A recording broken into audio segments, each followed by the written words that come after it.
나오미와 룻은 하나님의 돌보심을 기대하며 베들레헴으로 돌아왔습니다. 그러나 현실은 먹을 것이 하나도 없었습니다. 왜 하나님의 돌보심이 나오미와 룻에게 나타나지 않았을까요? 무조건 하나님의 돌보심과 은혜가 부어지는 것은 아닙니다. 물론 은혜는 조건 없이 주어지는 것이죠. 그렇다고 해서 아무렇게나 하나님의 은혜가 막 나타나는 것은 아닙니다. 하나님의 은혜가 나타나는 통로가 있습니다. 그래서 오늘 말씀의 제목을 하나님의 은혜가 나타나는 통로로 정했습니다. 오늘 말씀을 통해서 하나님의 은혜가 나타나는 통로를 깨달아 하나님의 은혜가 우리의 삶에 실제적으로 나타날 수 있기를 간절히 기도합니다. 룻은 하나님의 은혜를 구했습니다. 어떻게 하나님의 은혜를 구했을까요? 오늘 본문 2절입니다. 모압 여인 룻이 나오미에게 이르되 원하건대 내가 밭으로 가서 내가 누구에게 은혜를 입으면 그를 따라서 이삭을 줍겠나이다 하니 나오미가 그에게 이르되 내 따라 갈지어다 하매. 룻은 시어머니에게 이렇게 얘기합니다. 어머니, 제가 누군가에게 은혜를 입으면 그 사람을 따라가 그 사람 밭에 가서 이삭을 줍겠습니다. 허락해 주세요. 시어머니는 그래, 따라가라 라고 하는 것이죠. 마침 나오미와 룻이 베들레헴에 도착했을 때가 보리 추수 시기입니다. 하나님께서는 추수할 때에 떨어진 이삭을 줍지도 말고 또 밭 모퉁이는 끝까지 베지 말라라고 말씀하셨어요. 레위기 19장 9절과 10절을 제가 표준세번역을 읽어드리겠습니다. 하나님의 말씀입니다. 밭에서 난 곡식을 거두어 드릴 때에는 밭 구석구석까지 다 거두어 드려서는 안 된다. 거두어 드린 다음에 떨어진 이삭을 주어서도 안 된다. 포도를 딸 때에도 모조리 따서는 안 된다. 포도밭에 떨어진 포도도 주어서는 안 된다. 그 이유가 뭡니까? 가난한 사람들과 나그네 신세인 외국인, 이방인들이 줍게 그것들을 남겨두어야 한다. 내가 주 너희의 하나님이다.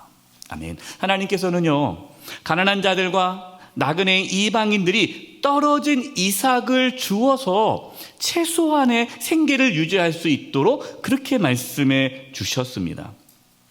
떨어진 이삭을 줍지 않는다는 것은 하나님 말씀에 순종한다는 것이죠. 그러나 모든 사람들이 다 그렇게 하지는 않았어요. 악착같이 떨어진 이삭까지 줍는 밭 주인들이 많았습니다.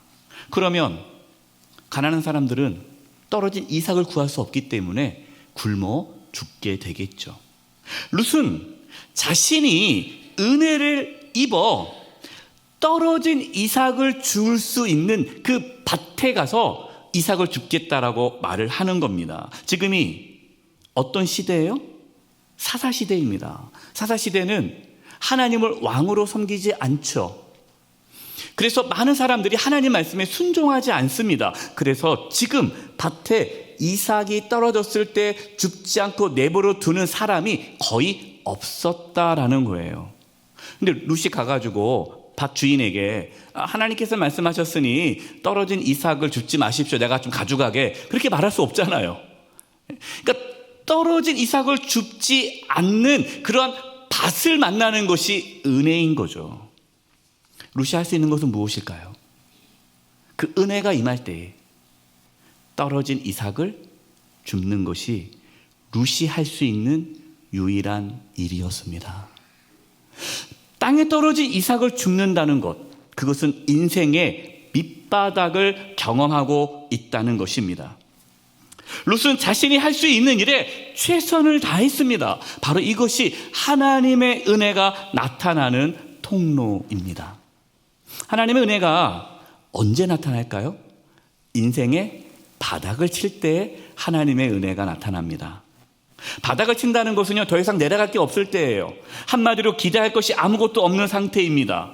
그러나 모든 사람이 다 인생의 바닥을 칠 때 하나님의 은혜를 경험하는 것은 아닙니다. 하나님의 자녀는 인생의 밑바닥에서 하나님의 도우심을 경험합니다. 시편 40편 1, 2절이에요. 이 시편은 40편은요 다윗의 고백입니다.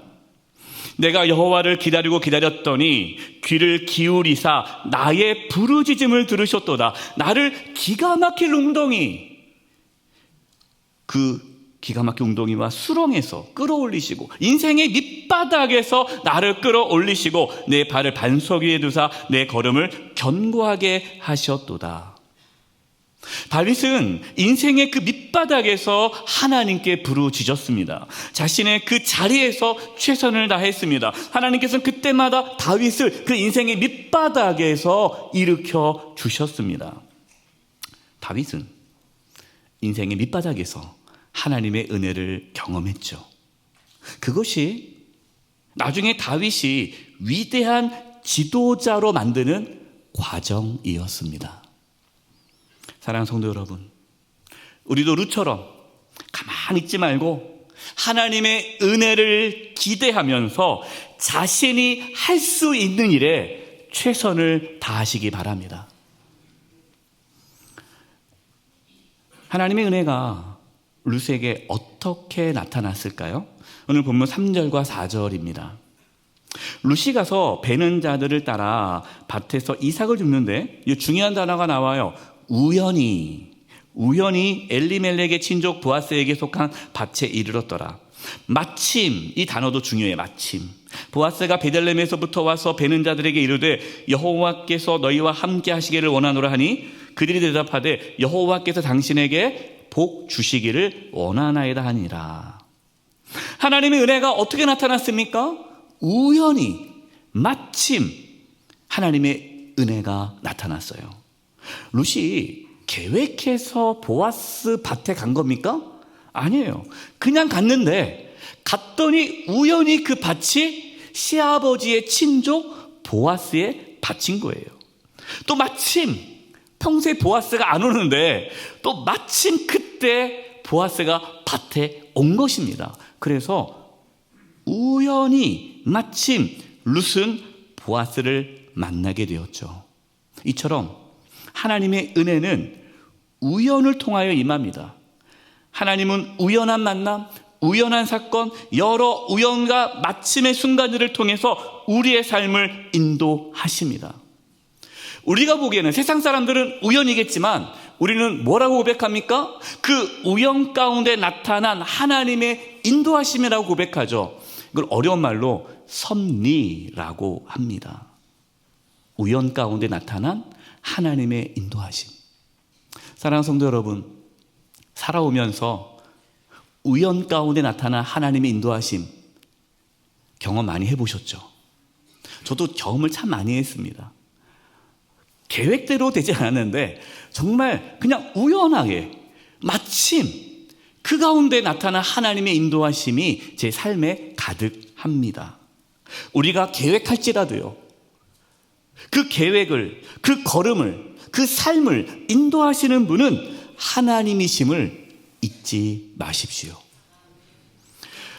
룻이 우연히 시아버지 친족 보아스 밭에 간 것이 왜 은혜일까요? 하나님께서는요, 가문의 그 재산을 보호하기 위해 또 자식이 없는 과부를 보호하기 위해서 후손을 갖지 못하고 죽으면 그 죽은 자의 형제나 친족이 대를 이어가게 했습니다. 따라서 보아스는 룻에게 자손을 이어줄 수 있는 친족이었어요. 또 마침 그 보아스가 훌륭한 자였습니다. 오늘 본문 1절입니다. 나오미의 남편 엘리멜렉의 친족으로 유력한 자가 있으니 그의 이름은 보아스더라. 여기서 유력한 자라는 이 단어는요, 첫째, 돈이 많다는 뜻이에요. 둘째, 명예가 있다는 것입니다. 셋째, 성품이 좋고 신앙이 좋다는 뜻이에요. 여러분의 아직 사이를 맞이하지 않았다면 여러분의 사이가 이렇게 되기를 바랍니다. 네. 돈도 많고 명예도 있고 성품도 좋고 신앙도 좋고 이 보아스예요. 자, 모든 걸 다 갖춘 자죠. 친족 보아스가 자손을 이어갈 것이라는 생각을 나오미조차 하지 못했습니다. 당연히 룻도 보아스를 알지 못했죠. 그러나 하나님은 우연히, 그리고 마침 룻과 보아스의 만남을 통해서 하나님의 은혜가 그 가정 가운데 이제 들어오게 한 것이죠. 이 부분에 대해서는 다음 주에 나누도록 하겠습니다. 다음 주 꼭 오셔야 돼요. 보아스는요, 어떤 사람이었습니까? 하나님을 왕으로 모시지 않는 그 사사시대 속에서 하나님의 말씀에 순종하는 자였습니다. 그래서 하인들에게, 종들에게 떨어진 이삭을 줍지 말라고 한 것이에요. 이 부분이 중요합니다. 우리가 하나님의 은혜의 통로에 대해서, 하나님의 은혜가 나타나는 통로에 대해서 지금 말씀을 나누고 있어요. 하나님의 은혜는 하나님의 말씀에 순종하는 것을 통하여서 나타납니다. 만약에 보아스가 하나님 말씀에 순종하지 않아서 악착같이 땅에 떨어진 이삭을 다 주었다면, 그리고 그 땅에 모든 밭의 주인들이 땅에 떨어진 이삭을 악착같이 주웠다면 룻과 나오미는 굶어 죽었어요.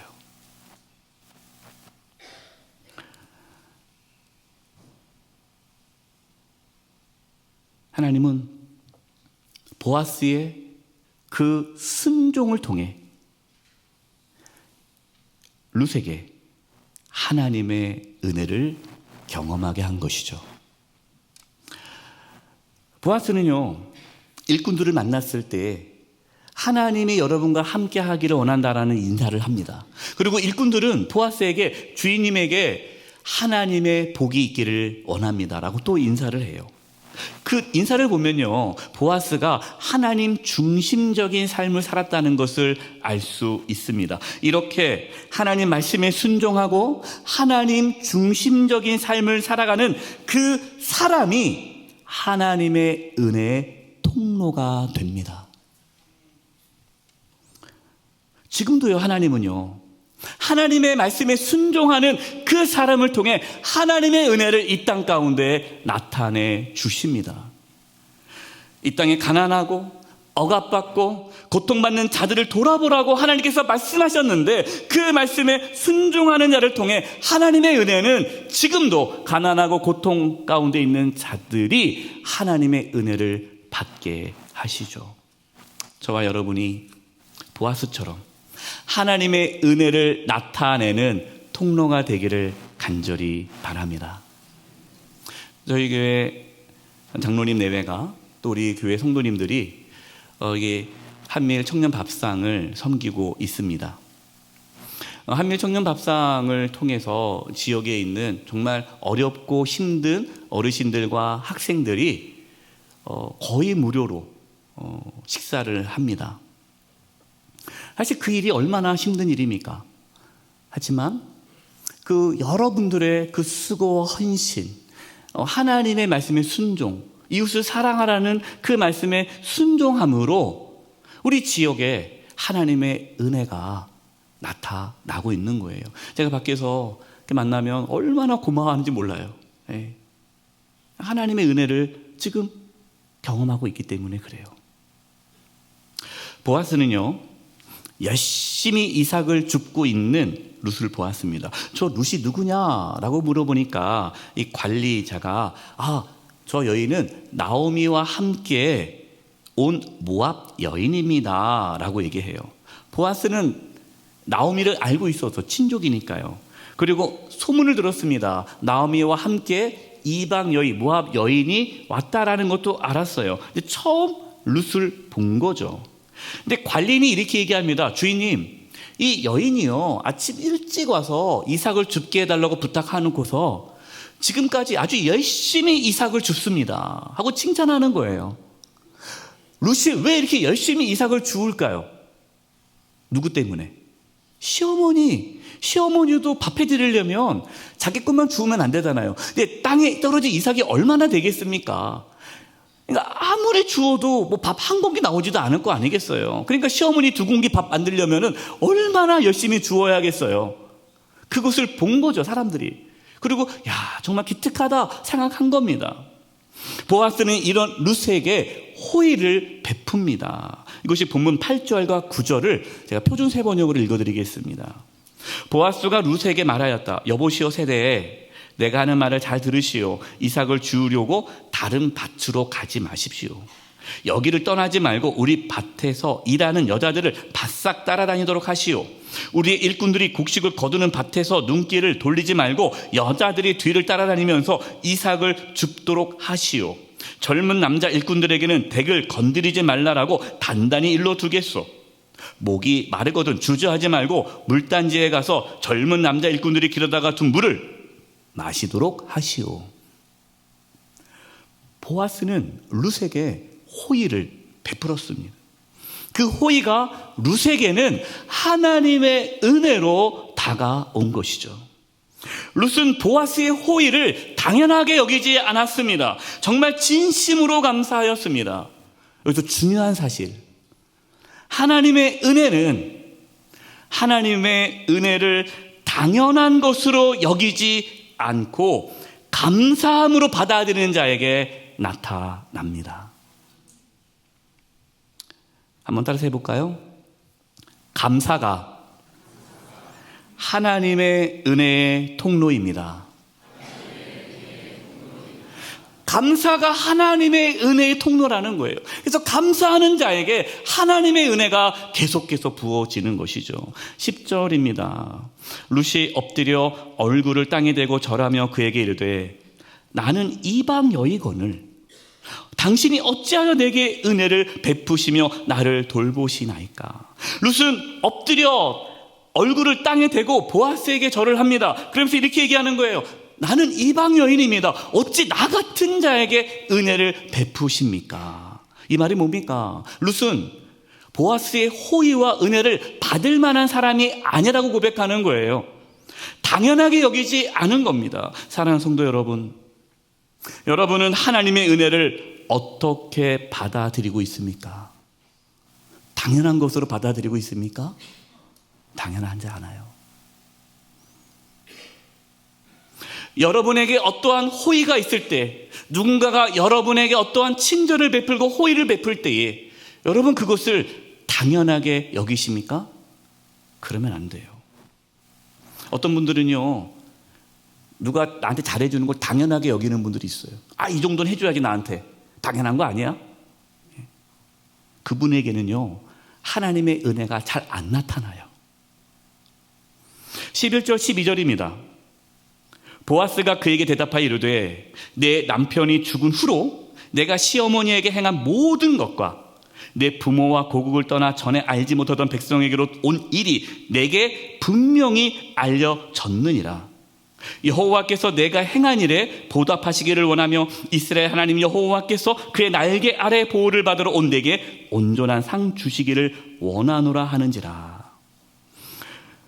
보아스는요, 룻이 그동안 시어머니 나오미에게 어떻게 했는지를 다 알고 있었다라고 말하고 있어요. 만약에 룻이 시어머니 나오미에게 잘 못했다면, 막 구박했다면, 시어머니 막 무시하고 그냥 막 함부로 대했다면, 그랬다면 보아스가 룻에게 호의를 베풀었을까요? 모르죠. 또 워낙 좋은 사람이라 쉽지 않았을 거예요. 여기서 중요한 사실을 발견합니다. 하나님의 은혜의 통로, 중요한 거. 룻이 평소에, 이 평소란 말이 중요합니다. 룻이 평소에 시어머니에게 한 것이 하나님의 은혜가 나타나는 통로가 되었다는 것이에요. 사랑하는 자부 여러분, 시어머니에게 잘하시기 바랍니다. 또 이렇게 말씀드리면 자부들은 왜 저희만 시어머니 여러분, 자부에게 잘하시기 바랍니다. 그것이 은혜의 통로라는 거예요. 평소에 가족에게, 주변 사람들에게 여러분 잘하시기 바랍니다. 평소에 잘 안 하다가 꼭 도움 필요할 때만 잘하시는 분들이 있어요. 그건 안 돼요. 예. 누구를 만나도 좋은 관계를 맺으시기 바랍니다. 하나님의 은혜는요, 평소에 우리의 삶을 통해서 나타납니다. 보아스는 룻이 모든 것을 버리고 하나님의 보호하심을 받기 위해 베들레헴으로 온 것도 알았습니다. 그래서 신학자 중에 이런 말을 해요. 저도 동감하는데요. 룻은 여자 아브라함이다라고 말을 합니다. 아브라함이요, 본토 친척 아버지 집을 다 버리고 하나님께서 지시할 땅으로 갔잖아요. 그게 믿음 아닙니까? 그게 믿음의 조상이 됐잖아요. 룻도 마찬가지라는 거예요. 룻도 그 모압 땅을 버리고 자기 신들을 버리고 부모를 떠난 거죠. 그 가정을 떠난 거죠. 그러면서 하나님을 섬기기 온 곳이 그 룻의 믿음 아닙니까? 여기서 이 룻의 믿음이 하나님의 은혜가 나타나는 통로라는 것이에요. 저와 여러분에게도 이 믿음이 있기를 바랍니다. 하나님의 돌보심을 기대하며 하나님을 바라보며 하나님을 붙잡으며 살아가는 그 믿음이 우리 가운데 하나님의 은혜를 나타나게 해주는 통로라는 거예요. 또한 보아스는요, 이 룻에게 자기만 믿으라고 하지 않습니다. 걱정하지 마십시오. 내가 돈이 많으니까 이제부터는 내가 당신을 먹여 살리겠습니다. 걱정하지 마세요. 이렇게 하지 않았어요. 보아스가 뭐라고 룻에게 얘기합니까? 하나님께서 당신이 그동안 해왔던 모든 것을 알고 있기 때문에 당신에게 보상해 주기를 바랍니다. 하나님께서 당신에게 상을 주기를 원합니다. 보아스는 하나님을 드러냈어요. 룻이 하나님을 의지하게 했습니다. 사랑하는 성도 여러분, 우리가 누군가에게 호의를 베풀 때에 자기를 드러내지 않기를 바랍니다. 도와주면서 걱정하지 말라고 내가 끝까지 돕겠다고, 우리가 어떻게 끝까지 도와요? 그분에게 하나님께서 당신을 도와주실 거라고. 여러분, 자녀들에게 걱정하지 마, 엄마 아빠가 다 도와줄게 라고 말하지 마세요. 어떻게 도와줍니까? 하나님께서 너희들의 삶을 지켜줄 거다. 하나님을 의지하라. 하나님을 드러내시기 바랍니다. 오늘 본문 13절입니다. 표준 세 번역을 읽어드리겠습니다. 룻이 대답하였다. 어른께서 이토록 잘 보살펴 주시니 몸둘 바를 모르겠습니다. 어른께서 거느리고 계신 여동들 축에도 끼지 못할 이 종을 이처럼 위로해 주시니 보잘것없는 이 몸이 큰 용기를 얻습니다. 여러분, 이 룻의 이 대답을 보십시오. 얼마나 기특합니까? 이 보아스가 이 얘기를 들었을 때 얼마나 기분이 좋았을까요? 룻은요, 보아스의 그 호의로 인하여서 자신이 위로를 받고 정말 보잘것없는 나에게 용기가 생겼다라고 구체적으로 감사의 인사를 하고 있습니다. 룻은 감사를 표현할 줄 아는 사람이었어요. 가족에게, 주변 분들에게 룻처럼 감사를 표하시기 바랍니다. 이렇게 말씀드리면 이래요. 목사님, 꼭 말로 해야 합니까? 다 아는 거 아닙니까? 다 고생하는 거 다 알죠. 저는 말 안 합니다. 말 안 해도 저는 고마움을 갖고 있어요. 말 안 하면 몰라요. 말 안 하면 모릅니다. 숙제를 내드릴게요. 이번 주가 우리가 사순절 이 기간 동안에 이번 주 주제는 가정의 회복입니다. 가정의 회복. 가정의 회복의 은혜가 나타나려면 통로가 있어야 되잖아요. 통로. 그 통로가 무엇입니까? 아내에게, 남편에게, 부모님에게, 자녀에게 고맙다고, 당신 때문에 내가 정말 위로를 받는다고, 용기를 얻는다고 당연하게 여기지 마시고 감사를 표하시기 바랍니다. 일주일만 해보세요. 그럼 가정에 하나님의 은혜가 들어오기 시작해요. 우리 주변에게, 나에게 도움을 주신 분들, 나에게 호의를 베푸신 분들, 그분들에게 고맙다고, 정말 감사하다고, 당신 때문에 내가 위로를 받고 용기를 얻고 힘을 얻었다라고 여러분 감사를 구체적으로 표현해 주시기 바랍니다. 그때 하나님의 은혜가 그 감사의 표현 속에서 들어온다는 거예요. 말씀을 마치겠습니다. 하나님의 은혜는 룻처럼 겸손하고 작은 일에 최선을 다하며 감사하는 중에 임합니다. 하나님의 은혜는 보아스처럼 하나님을 인정하고 하나님 말씀에 순종하여 호의를 베푸는 가운데 나타납니다. 하나님의 은혜가 우리를 통해서 또한 우리의 삶에 나타나기를 주님의 이름으로 축원드립니다. 기도하겠습니다. 하나님 아버지, 룻처럼 보아스처럼 하나님의 은혜가 우리의 삶 가운데 나타나고 또 우리를 통하여 하나님의 은혜가 이 세상 가운데 나타나게 하여 주시옵소서. 예수님의 이름으로 기도드립니다. 아멘.